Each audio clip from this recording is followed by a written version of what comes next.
No estudo de hoje, nós vamos ler todo o capítulo 1. Diz assim: esse livro é o mais fácil de achar. Esse livro é o mais fácil de achar. O primeiro livro da Bíblia, o primeiro capítulo. Diz assim: no princípio criou Deus os céus e a terra, porém, estava sem forma e vazia, havia trevas sobre a face do abismo, e o Espírito de Deus pairava por sobre as águas. Disse Deus: haja luz, e houve luz. E viu Deus que a luz era boa, e fez separação entre luz e trevas. Chamou Deus a luz dia, e às trevas noite. Houve tarde e manhã o primeiro dia. E disse Deus: haja firmamento no meio das águas, e separação entre águas e águas. Fez, pois, Deus o firmamento, e separação entre as águas debaixo do firmamento, e as águas sobre o firmamento, e assim se fez. E chamou Deus ao firmamento os céus. Houve tarde e manhã o segundo dia. Disse também Deus: ajuntem-se as águas debaixo dos céus num só lugar, e apareça a porção seca. E assim se fez. A porção seca chamou Deus terra, e ao ajuntamento das águas mares. E viu Deus que isso era bom. E disse: produza a terra relva, ervas que deem semente, e árvores frutíferas que deem fruto segundo a sua espécie, cuja semente esteja nele sobre a terra. E assim se fez. A terra, pois, produziu relva, ervas que davam semente segundo a sua espécie, e árvores que davam fruto, cuja semente estava nele conforme a sua espécie. E viu Deus que isso era bom. Houve tarde e manhã o terceiro dia. Disse também Deus: haja luzeiros no firmamento dos céus, para fazerem separação entre dia e a noite, e sejam eles para sinais, para estações, para dias e anos, e sejam para luzeiros no firmamento dos céus, para alumiar a terra. E assim se fez. Fez Deus os dois grandes luzeiros, o maior para governar o dia, e o menor para governar a noite, e fez também as estrelas. E os colocou no firmamento dos céus para alumiarem a terra, para governarem o dia e a noite, fazerem separação entre a luz e as trevas. E viu Deus que isso era bom. Houve tarde e manhã o quarto dia. Disse também Deus: povoem-se as águas de enxames de seres viventes, e voem as aves sobre a terra, sob o firmamento dos céus. Criou, pois, Deus os grandes animais marinhos e todos os seres viventes que rastejam, os quais povoavam as águas segundo as suas espécies, e todas as aves segundo as suas espécies. E viu Deus que isso era bom. E Deus os abençoou, dizendo: sede fecundos, multiplicai-vos e enchei as águas dos mares, e na terra multipliquem as aves. Houve tarde e manhã o quinto dia.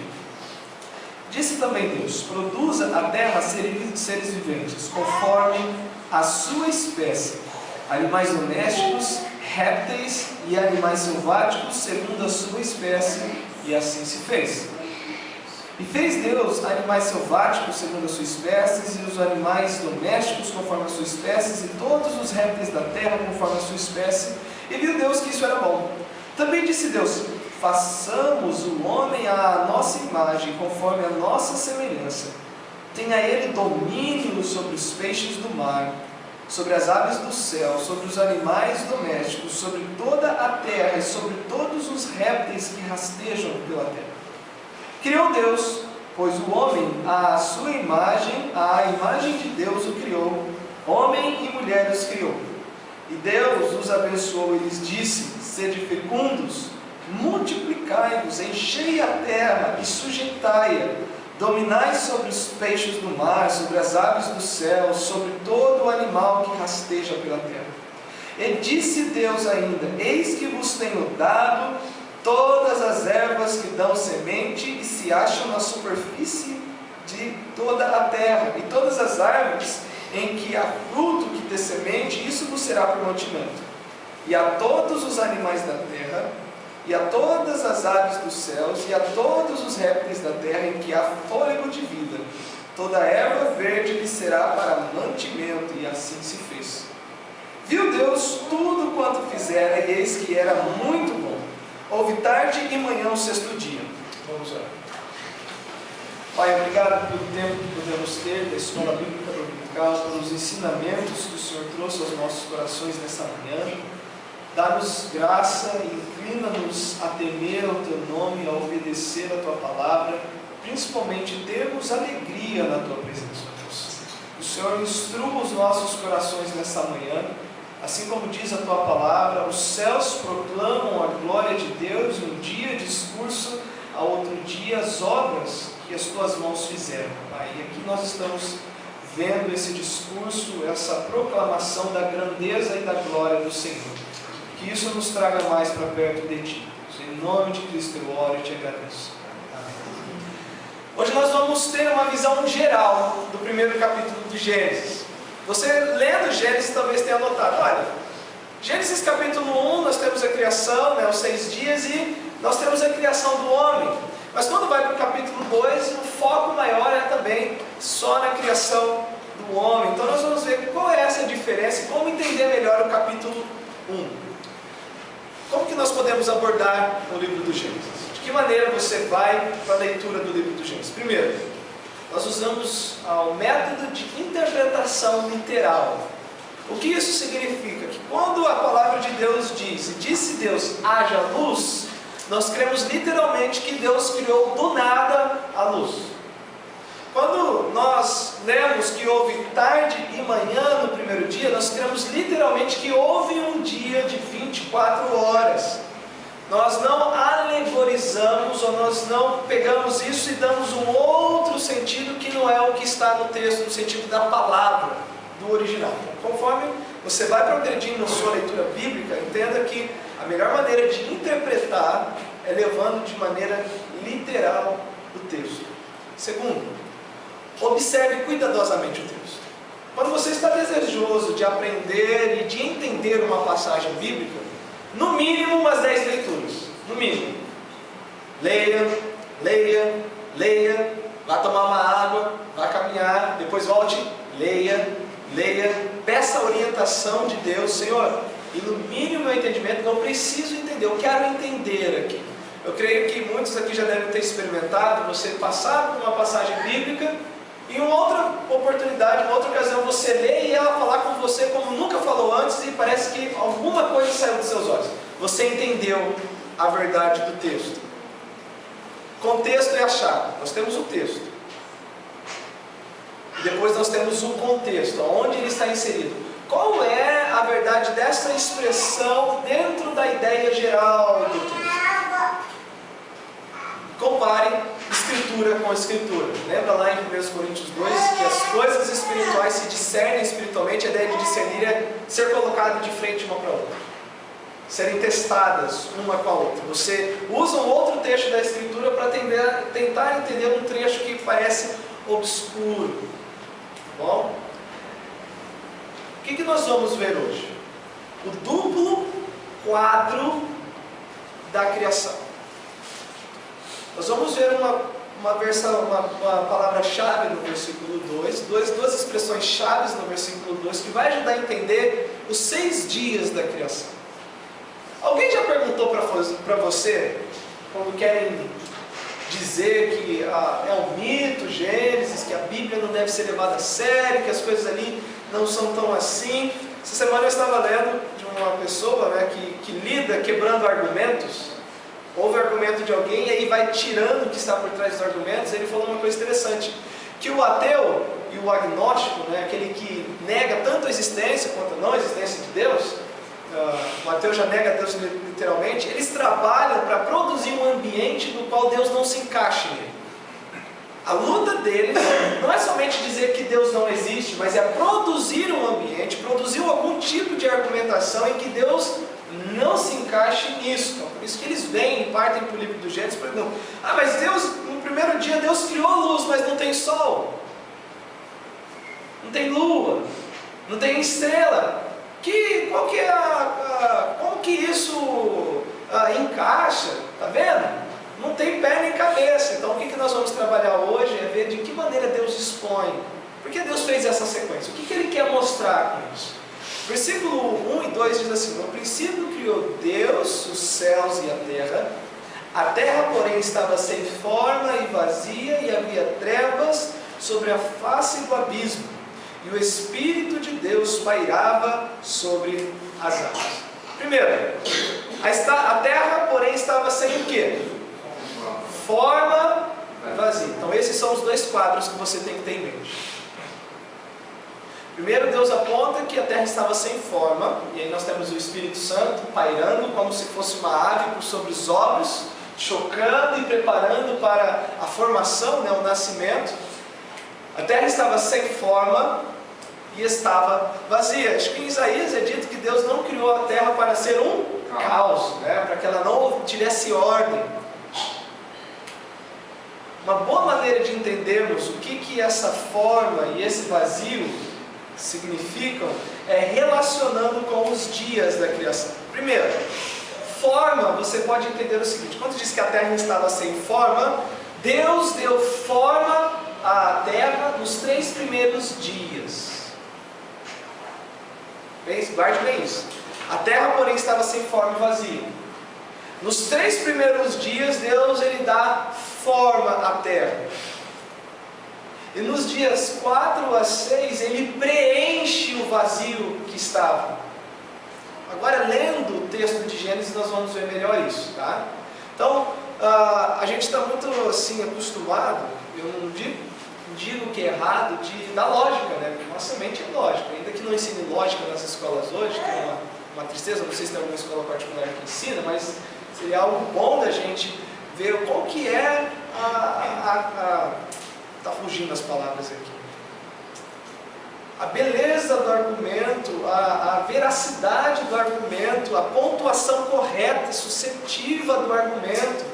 Infelizmente as pessoas hoje não sabem pensar dessa maneira. Elas ouvem e não... mas isso não é lógico, porque se isso é assim, então talvez isso possa ser assim. A forma como Deus trabalha, Ele está fazendo isso. Primeiro Ele está falando da forma. Moisés está colocando, nos 3 primeiros dias, Deus estava trabalhando a forma que Ele queria dar à terra. E nos 3 últimos dias, aquilo que Ele formou, Ele preencheu. Então vamos ver. Primeiro, da forma. A primeira forma que Deus estabelece é o do dia e noite, por meio da criação da luz. Gênesis 1:3. Disse Deus: haja luz, e houve luz. Tá? Pode falar, irmão. Ele deu forma a uma terra existente? Não. Porque no versículo diz que no princípio criou Deus os céus, no plural, as camadas, e a terra. Então nós falamos semana passada de que no princípio Ele criou o tempo, princípio, o espaço, céus e a matéria, terra. Então foi boa a colocação do irmão. Deus ele não reutilizou. Eu parei para estudar a teoria do intervalo. Alguns aqui talvez estejam familiarizados com isso, que de Gênesis 1:1 para 1:2 haja um intervalo em que a queda de Satã, ou a queda de Satanás, se enquadra ali. Sinceramente, eu não acho muito pé bíblico para isso. Não tem muita base bíblica para dizer que há um espaço e um corredor tremendo entre Gênesis 1:1, no princípio criou Deus os céus e a terra, e Gênesis 1:2, a terra porém estava sem forma e vazia, que a forma e o vazio da terra, ou era sem forma e vazia, era por causa do julgamento que Deus inferiu a Satanás, quando o expulsou, quando depôs do seu estado celeste. Tá? Então isso depois a gente pode sentar para conversar. Pode falar. No princípio e o primeiro dia é a mesma coisa? Não. No princípio, a ideia que Deus está dando por meio de Moisés é o início de todas as coisas, não o início do primeiro dia. Entendeu? Não é essa a ideia que o texto carrega. Início da obra da criação. Tá? Início da obra da criação, ou seja, a primeira coisa que Deus fez, esse é o princípio, é que nem pegar o prefácio de um livro. O senhor tem o prefácio, depois tem o primeiro capítulo. O prefácio não se trata do primeiro capítulo. O prefácio trata-se de toda a obra do livro. Então o prefácio do livro do Gênesis, especialmente da obra da criação, melhor dizendo, é o versículo 1. E aí vem o primeiro capítulo, que é o versículo 2 e 3. Tá? Deu para entender essa? Mas no princípio, criou o céu e a terra. Sim. Aí tem um intervalo, não tem? Não, é isso que eu estou tentando dizer. Não tem como tirar do texto esse intervalo. Pelo menos sinceramente, eu não consigo ver no texto que há esse tipo de intervalo. Porque se eu falar que há um intervalo, eu estou dando tempo, ou estou dando base para o que há muito propagado hoje no meio cristão, dias de eras. Em que Deus não formou a terra e criou a terra em 6 dias literais de 24 horas, mas que os dias se referem a milhões de anos ou eras longas para a formação de tudo isso. Então é criação evolutiva, como alguns têm sugerido hoje. Tá? Mas, por causa que isso não é o foco do estudo, não é que eu estou deixando o senhor de escanteio. Eu posso trazer isso em uma outra ocasião, mas me lembra de eu falar sobre isso. Tá? O foco aqui é falar primeiramente desses 2 quadros que você pode usar para interpretar Gênesis 1. Deus está falando do primeiro quadro, que a terra estava sem forma, e Ele está dando forma a essa terra. E o segundo quadro é Ele preenchendo a forma que Ele criou. Então a primeira forma que Deus dá é de dia e noite. Tá? A primeira forma que Deus estabelece é do dia e noite, Gênesis 1:3. Deus produz formas separando dia e noite. Então a primeira forma que Deus quer dar é dos dias, dia e a noite. Lembre-se que toda separação que Deus fala sobre dia e noite, de luzes e trevas, Ele não começa com trevas. E Ele nem fala, por exemplo, nem enfatiza os astros da noite, tem uma aplicação para isso. Nós, porém, que somos do dia, que somos da luz, lembra? Então há uma aplicação para isso. Hoje não é o foco de trazer essas aplicações, mas é só te dar uma base de como poder ver melhor Gênesis capítulo 1. Deus ele produz forma, ou estabelece a forma separando o dia da noite. Eu usei a palavra reino, tá? Porque Deus é o rei mor, né? O rei maior, e o homem é o corregente da criação. Mas a ideia aqui, para estabelecer essa forma, é que no primeiro dia, Deus estabeleceu o primeiro reino. Ou o primeiro quadro, a saber, dia e noite. Quando se diz que ela estava vazia, o primeiro preenchimento que Deus estabelece são os astros para o primeiro reino. Então vamos de novo. A terra estava sem forma e vazia. Deus ele começa a trabalhar a forma. No primeiro dia, Ele estabelece forma. Dia e noite. Mas lembra, está vazio. O que Ele faz? Ele cria os luzeiros. Ele cria os astros para estarem regendo, ou estarem participando, ou incluir os astros nesse primeiro reino, ou nessa primeira forma. Gênesis 1, 14 a 19. Disse também Deus: haja luzeiros no firmamento dos céus para fazerem separação entre o dia e a noite. Então ele fez a forma. Qual que é a forma disso? Dia e noite. O que determina essa forma? O que preenche ela? Haja luzeiros no firmamento dos céus para fazerem separação entre o dia e a noite, e sejam eles para sinais, para estações, para os dias dos anos, dias e anos. E sejam para luzeiros no firmamento dos céus, para alumiar a terra, e assim se fez. Fez Deus os 2 grandes luzeiros, o maior para governar o dia, e o menor para governar a noite, e fez também as estrelas. E os colocou no firmamento dos céus para alumiarem a terra, para governarem o dia e a noite, e fazerem separação entre luz e trevas. E viu Deus que isso era bom. Deu para entender essa primeira parte? Forma, vazio, Deus forma o dia, e o vazio Deus elimina, preenchendo o que Ele formou com os luzeiros, para reger, para governar. Estes são os que governam no primeiro reino, conforme o versículo 17 e 18, e os colocou no firmamento dos céus para alumiarem a terra, para governarem o dia e a noite, e fazerem separação entre a luz e as trevas. Vós sois a luz do mundo. Assim também brilhe a vossa luz diante dos homens, para que glorifiquem o vosso Pai que estás nos céus.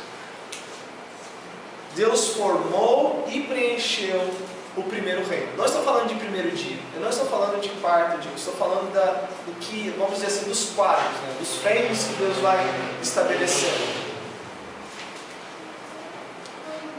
Temos luz dando a forma e depois luzes preenchendo esta forma. Tranquilo? Está sendo muito forçado o texto? Pode ser sincero. Creio que não. Tá? É isso que Moisés estava fazendo ao colocar forma e vazio. Segundo quadro da criação. Falando ainda da forma.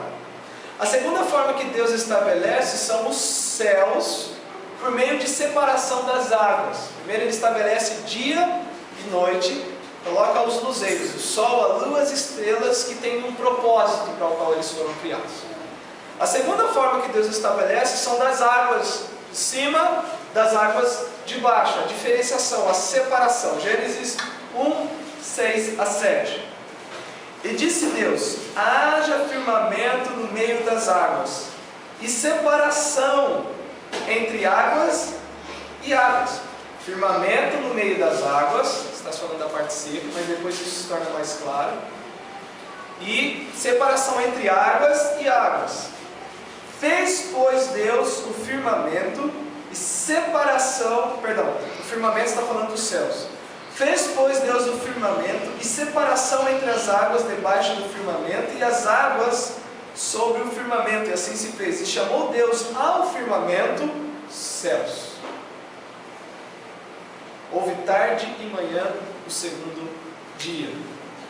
Deus, ele produz, forma e estabelece o segundo céu, o segundo reino, a saber, céus e o mar, no singular.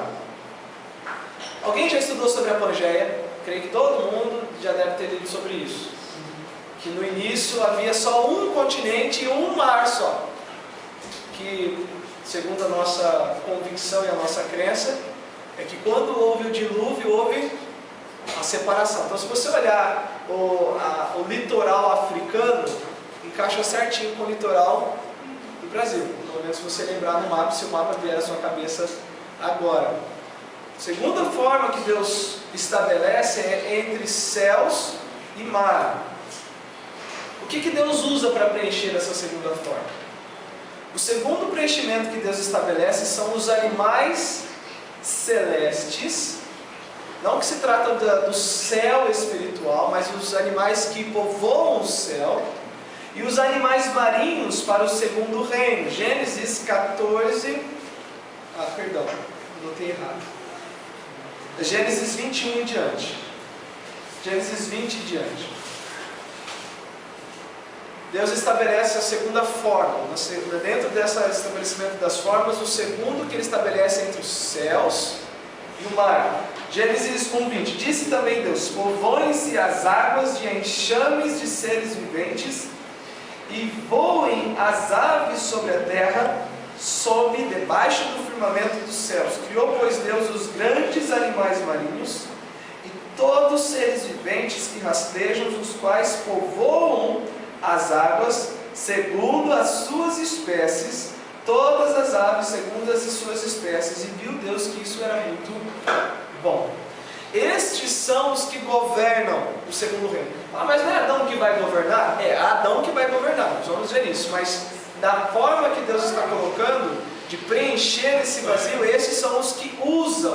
O propósito que eles foram criados foram para usar esse tipo de ambiente. Deus formou e preencheu o segundo reino. Pode falar? Pode. Você estava falando aqui no versículo 7, versículo 6. Fez, pois, Deus o firmamento. E que o firmamento é o céu. Sim. Mas no versículo 1 diz que Deus criou os céus. Sim. Qual é a diferença? Porque no versículo 1 é um resumo do que ele vai fazer. É o que eu estava falando para o Romildo. Tá. Por exemplo, quando você lê a introdução de um livro, ele vai te dar um panorama e uma ideia do que você vai encontrar no livro. E aí tem os tópicos, né? Mas aqui a gente não tem a questão do índice, mas temos os capítulos deste livro. Então a primeira coisa que Deus usa por meio de Moisés para deixar o povo que ia para a terra prometida conhecedor, é que Deus formou os céus e a terra. Ponto número 1. Não está interessado em explicar, nesse primeiro versículo, ou correlacionar isso com o resto da criação do sentido. Esses céus no plural equivale aos céus do primeiro versículo. Mas a ideia, Deus criou os céus e a terra. Isso que você precisa saber. Agora, como que Ele fez isso? Aí entra os dias da criação. Tá? Mas com certeza ali nos céus e a terra, além de estar os céus que nós vemos, o céu que nós não vemos, a olho nu, mas eu creio que é o espaço, e o terceiro céu, que é onde está o trono de Deus, ou aquilo, o reino invisível de Deus. Então, nesse criou os céus, é isso daí. Que aonde, vamos colocar assim, que aonde o Deus está, aquela visão de Apocalipse capítulo 5, conforme diz em Apocalipse 4:1, e eis que ouvi uma voz como de trombeta atrás de mim, e eu fui arrebatado até o céu. Ele estava diante da sala do trono no dia do Senhor. Aquelas pessoas, aqueles seres que estão lá, eles também foram criados, isso é óbvio. Então eu creio que a criação daqueles seres, juntamente com a criação dos céus e a terra, aconteceram nesse princípio que o irmão Romildo estava questionando. Deu para entender? Sim, pastor. Pode falar. Você vê, o que o senhor falou lá no Gênesis 1, ele está falando do ex nihilo, né? Que ele criou do nada. Essa é a ideia. Tirou do nada todas as coisas. E aí ele vai formando. Lembra que a ideia de formar é usar algo que já existe. Criar é outra coisa. Mas o formar, ele está fazendo de algo. Assemelha-se de uma maneira bem mais simples, o oleiro. Tem a massa. A massa está lá, mas ele precisa dar forma. É isso que Deus está fazendo com a criação. Então não é um Deus, fala assim, mas como que um Deus santo, um Deus ordeiro pode criar algo sem forma e vazio? Ele criou com o propósito de dar forma e de preencher, por isso ele fez dessa forma. Com o intuito de não somente instruir o povo e nos instruir a respeito da criação, mas também que nós tirássemos as lições que nós vamos tirar daqui um pouco. Então temos céus e mar dando forma, e depois aves e peixes preenchendo essa forma. As aves que preenchem o firmamento dos céus e os peixes que preenchem o firmamento do mar. Até aqui tranquilo? Está confuso esse jogo de formar e preencher? Pode falar, Alberto. Cada pergunta atrapalha o andamento do... Não, tem que ir. Mas aqui, e ainda no segundo versículo, diz que a terra é sem forma e vazia, e havia trevas sobre a face do abismo, e o Espírito de Deus pairava sobre as águas. O que dá no sentido que a água já existia, ou que a água foi formada primeiro. Foi criada nesse princípio, entendeu? Todo o necessário para o universo que Deus está formando, Ele criou nesse princípio. Eu não vou fazer como alguns têm dito, né, que aqui é o Big Bang. Que Deus criou e deixou tudo lá, e conforme a aleatoriedade, né, como alguns colocam, né, foi e deu no que deu, aquela explosão que da desordem criou essa ordem e essa harmonia que nós temos hoje. Pode se dizer que ele criou a matéria. Sim. E aí depois ele foi dando forma. Sim. A esse primeiro... Com certeza. Que é a ideia, Deus no princípio fala do espaço. Então do tempo. Deus criou o tempo. No princípio, ao mencionar princípio, Deus está estabelecendo o tempo. O relógio começou a girar. Os céus está se falando do espaço. E a terra, a matéria. Então dali nós estamos inferindo que Deus, Ele criou o barro para ele modelar o que Ele quer modelar. Pode falar. O firmamento, quando diz que ele criou o firmamento, seria esse céu que a gente vê, ele dando forma a esse céu que nós vemos aqui. Sim, sim, com certeza. O céu não é céu. Não, está incluído nesse céus plural as três camadas que nós já estudamos. O primeiro céu que nós vemos, o segundo céu que é a habitação dos anjos caídos, e o terceiro céu de Deus e dos anjos eleitos e dos seres que estão lá em santidade na presença de Deus. O terceiro e último quadro dessa criação. A terceira forma que Deus estabelece é a terra e os mares. em um só lugar. Gênesis 1, 9 a 10. Disse também Deus: ajuntem-se as águas debaixo dos céus num só lugar, e apareça a porção seca, e assim se fez. A porção seca chamou Deus terra, e o ajuntamento das águas mares. E viu Deus que isso era bom. Nessa terceira e última forma nós temos a criação da terra e dos mares. Também Deus formou o primeiro cardápio. Temos um cardápio aqui incluído, tá? O primeiro cardápio que Deus inclui, no versículo 11 e 12, disse: produza a terra relva, ervas que têm semente e árvores frutíferas que têm fruto, segundo a sua espécie, cuja semente esteja nele, sobre a terra, e assim se fez. A terra, pois, produziu relva, ervas que davam semente, segundo a espécie, e árvores que davam fruto, cuja semente estava nele, e conforme sua espécie, viu Deus que isso era bom. Por que eu estou falando isso? Que mais para frente nós vamos ver Deus entregando isso para a alimentação do homem e dos animais. Então Deus, Ele forma e estabelece o terceiro reino, a saber, terra e mares. O que Ele preenche? Com o que Ele preenche? O terceiro preenchimento que Deus estabelece são os animais e o homem para o terceiro reino. Gênesis 1, 26 a 28. Também disse Deus: façamos o homem à nossa imagem, conforme a nossa semelhança, tenha ele domínio sobre os peixes do mar, sobre as aves do céu, sobre os animais domésticos, sobre toda a terra e sobre todos os répteis que rastejam pela terra. Criou Deus, pois, o homem à sua imagem, e a imagem de Deus os criou, homem e mulher os criou. E Deus os abençoou e lhes disse: sede fecundo, multiplicai-vos, enchei a terra, sujeitai-a, dominai-a sobre os peixes do mar, sobre as aves do céu, sobre todos os animais que rastejam. E disse Deus ainda: eis que vos tenho dado todas as ervas que dão semente, se acham na superfície da terra, de toda a terra, e todas as árvores em que há fruto que dê semente, isso vos será por mantimento. Todos os animais da terra, e todas as aves do céu, e todos os répteis da terra em que há fôlego de vida, toda a erva verde lhe será para mantimento. E assim se fez. O homem é quem governa todos os reinos. E aí, como havia dito, temos o primeiro cardápio promulgado para os animais, para o homem. Então, inicialmente o homem era vegetariano. Ele não adorava o vegetarianismo, como há hoje uma religião forte em cima disso. Deus formou e preencheu o terceiro reino, colocando os animais, o homem e os animais. Temos terra e mares dando forma, e depois os animais e o homem preenchendo essa forma.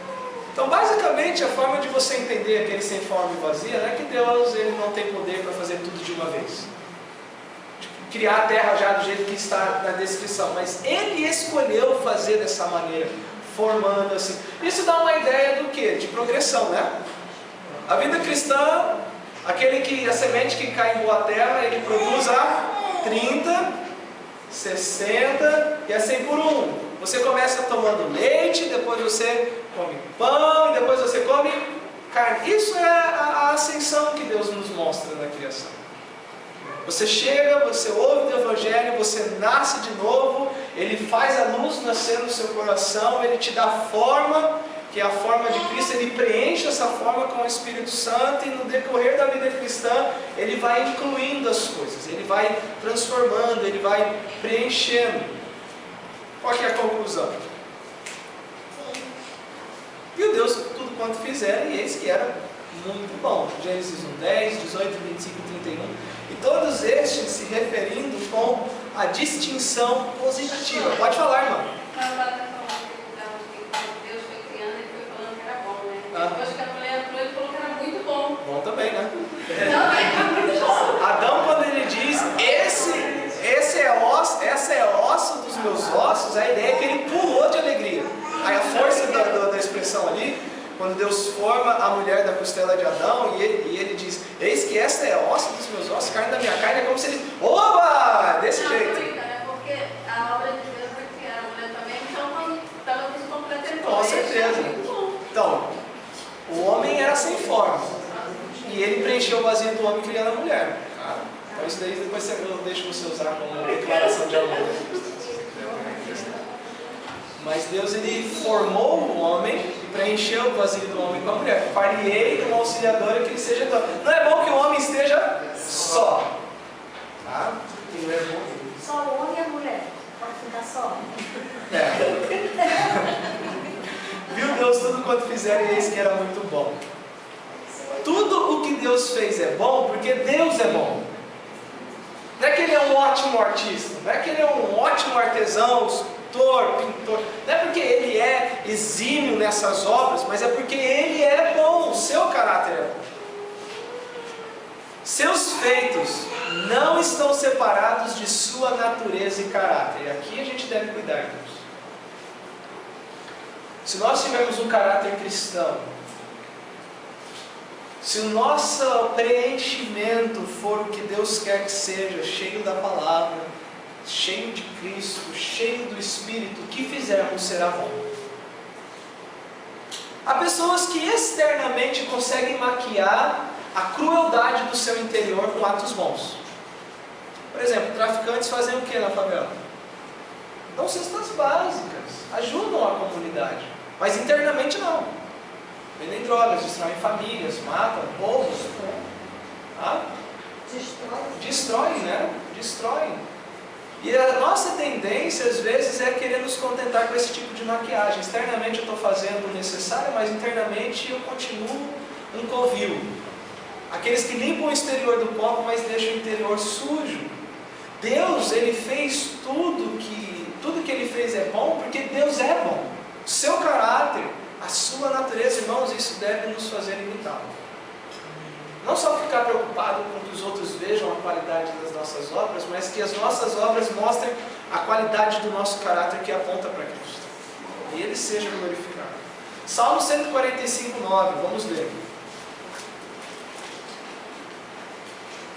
Ontem no treinamento lá de evangelismo, o pastor José, ele falou algo que achei muito importante. Vou compartilhar aqui. Deixa eu ver Salmo 145, 9.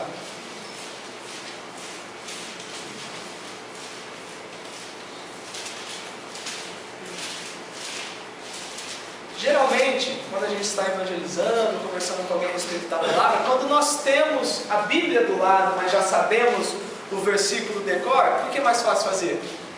Você falar o versículo.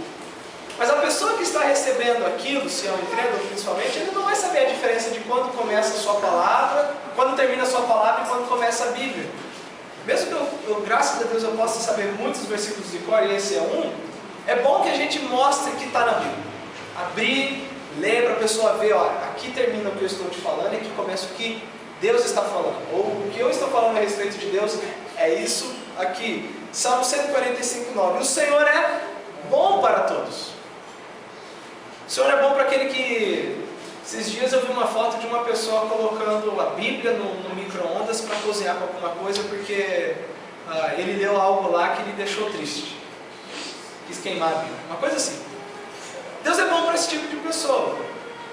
Deus é bom trazendo sol e chuva, fazendo o que se sucede para o justo, se sucede para o ímpio, no sentido da criação, da providência de Deus. Ele tem aquilo que é chamado de graça comum, de favor que é estendido a todos, independente se é justo ou injusto. Isso é o favor de preservação. O Senhor é bom para todos, para aquele que blasfema, para aquele que afronta, para aquele que desmerece, para aquele que escarnece e também para aquele que é piedoso. Deus, Ele é bom para todos e as suas ternas misericórdias permeiam todas as suas obras. Então nós podemos dizer que a criação foi uma obra de misericórdia. Deus ter me criado, Deus ter criado você foi uma obra de misericórdia da parte de Deus. Você é bom? Nós falamos isso agora, mas quando nós estamos andando na rua, não é assim que nós nos achamos. Quando alguém vem e faz algo que nos afronta, nós queremos mostrar que eu sou melhor do que você, porque você não deve me tratar assim. Nós falamos aqui que não, ninguém é bom. Mas no dia a dia é assim mesmo que nós pensamos? É assim que nós nos sentimos? Quando nós fazemos um comentário de alguém, quando nós apontamos a falta de alguém, se sentindo superior, quando nós rebaixamos alguém, é assim que nós nos sentimos mesmo? É assim que nós nos vemos? Nós não somos bons. Pode falar, quem quer falar? No decorrer desse princípio da criação, Deus não menciona de forma discutível como ele está fazendo com o homem, né, a criação dos seres celestiais. Não. A classificação que eles têm, anjos, Sim. Mas como aqui no versículo 1 fala dos céus, os 3 camadas, e no capítulo 6 ele aparece, né, a serpente, fica claro que nesse primeiro versículo da criação dos céus, né, se eles foram no local que eles habitavam, aqui, pode ser feito isso. Não, é isso que eu creio, que nesses céus que o princípio... Nós foram criados primeiro que Com certeza, com certeza. No capítulo 3, sim. que a existência dele falando desse sim. Mas aqui de forma clara, assim, descritiva. Não, é isso que se chama de inferência, né? Menciona a criação deles, não, está subtendido. Mas o foco de Deus através de Moisés não é falar da criação dos céus para o povo que está entrando.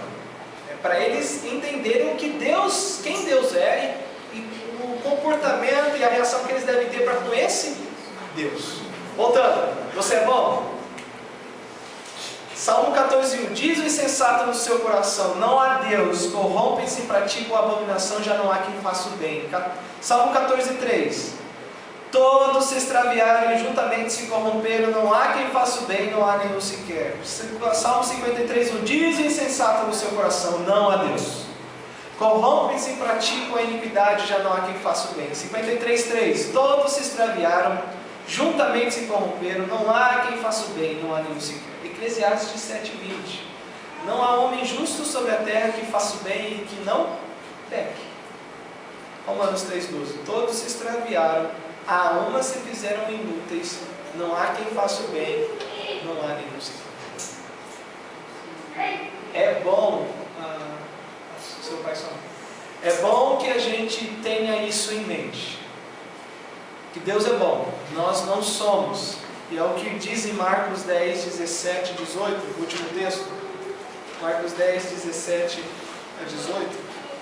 Diante disso aí, nós podemos falar sobre santo no sentido que nós somos santos por liberdade de Cristo. Sim. Nós podemos dizer que santos, em santo não havia pecado. Podemos dizer sim, porque Deus declara que nós somos santos. Em que sentido? Você não pode confundir posição com como Deus nos vê agora lá, com o que Ele está fazendo aqui. Aos olhos de Deus, antes da criação, antes do primeiro anjo ter sido criado, do primeiro espaço celeste ter sido criado, Deus já nos via santos. Por quê? Porque em 1 de Pedro é dito que Jesus Cristo é o Cordeiro de Deus morto antes da fundação do mundo. Significa que aos olhos de Deus, a eternidade futura, Ele já via o Filho assentado à sua destra, como os que seriam salvos pelo Filho assentado em sua destra, plenamente santificados. Então, na visão de Deus, lá no céu, nós somos perfeitamente santos. Tanto por causa da obra de Cristo, mas principalmente porque Ele está nos representando lá. Nesse exato momento, nós somos santos, estamos sendo santificados para uma santidade maior. Então é correto dizer que nós somos santos, não na exclusividade do termo que Deus é santo. Que aí entra a expressão que a irmã falou, que não habita pecado, só Deus. Nós seremos dessa maneira quando houver a glorificação do nosso corpo, quando a existência do pecado não houver mais em nós. Esse corpo corruptível ser transformado para o corpo incorruptível. Então, de certa maneira, é correto dizer que mesmo falhos, nós somos santos porque Deus nos separou, Deus está nos santificando. Se nós não formos santos, nós não somos salvos. Esse é o ponto principal. Pastor, você é santo, não que seja bom, é separado. Separado. Principalmente essa ideia, porque a gente tem muita ideia de santidade ligada ao faça e não faça. pode isso e não pode aquilo, mas não é só isso que o termo santidade engloba. É principalmente a ideia da separação. Assim como Deus separou o sol para governar o dia, a lua para governar a noite, Ele santificou.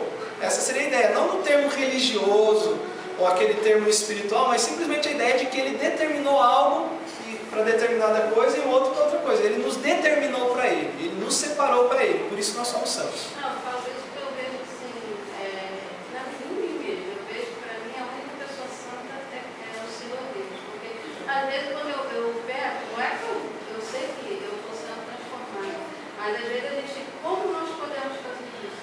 Nós não fazemos, essa é a questão, é o Espírito que faz. Não, assim, pecar, uma pessoa que é Ah, santa, sim. porque santidade é uma... Então, a razão da possibilidade de nós realizarmos isso é porque ainda estamos nesse corpo de pecado. É porque nós não fomos transformados. Esta é a razão de nós termos a possibilidade de fazer isso. Quando esse corpo de pecado não existir mais, quando o Deus nos glorificar com a glória que Cristo tem, 1 João 3, e quando Ele manifestar, seremos semelhantes tal como Ele é, aí nós não vamos ter mais essa possibilidade que a irmã está falando. Tá? Kelly? Esse mesmo raciocínio eu posso usar com relação ao coração, porque Jeremias vai dizer que o coração do homem é enganoso e desesperadamente corrupto. Mais para frente a gente tem uma promessa que Ele elegeria o povo, tiraria o coração de pedra e colocaria o coração de carne. Quando a gente vai para Mateus, para Marcos, a gente vê que Jesus fala que o que contamina é o que sai do coração. Então, esse mesmo raciocínio de que ele tem essa visão, porque assim, a gente continua sendo contaminado, a ideia é, uma vez eleito em Cristo, esse coração de pedra teria que sair, esse coração de pedra sai do coração conforme Deus, mas a gente continua ainda fazendo o que é mal. Sim. Então, é o mesmo raciocínio que o Senhor falou. Gente, isso é o que eu estou explicando à noite. É o que eu estou explicando à noite. O engano do pecado, para que não cedeis à vontade do pecado, as paixões pecaminosas. Não é que eu estou falando assim, ó, tem que vir à noite, mas isso daí que está tudo perguntado é isso. A obra da santificação é nos dar poder sobre a influência que o pecado ainda tem sobre nós. Não mais o domínio, mas a influência. O poder de sugestão que ele ainda tem para nós e a nossa fraqueza e às vezes ceder ou não. Bom, gente, para a gente terminar, Mateus 10, 17. Pondo-se Jesus a caminho, correu um homem ao seu encontro e ajoelhou-se e perguntou-lhe: Bom mestre, que farei para herdar a vida eterna? Respondeu-lhe Jesus: Por que me chamas bom? Ninguém é bom senão um só, que é Deus. Vamos orar. Pai, Tu és bom. E se há alguma inclinação de bondade em nós, é por causa da presença e da influência do Senhor em nossas vidas. Nós somos indignos de Ti, somos indignos da Tua palavra, indignos da presença do Senhor, mas aprove a Ti nos fazer aprazíveis, agradáveis, aceitáveis para o Senhor na pessoa de Jesus. Por isso bendizemos a Ti. Assim como o Senhor criou a luz do nada, o Senhor nos gerou pela Tua palavra, nos deu vida juntamente com Cristo Jesus. Ó Pai, que possamos nos maravilhar com a forma como o Senhor faz todas as coisas e adorar ao Senhor de fato como Tu deves ser adorado. Tu deves cada um debaixo da Tua proteção. Obrigado pelo culto desta manhã, em nome de Cristo. Amém. Duas coisas.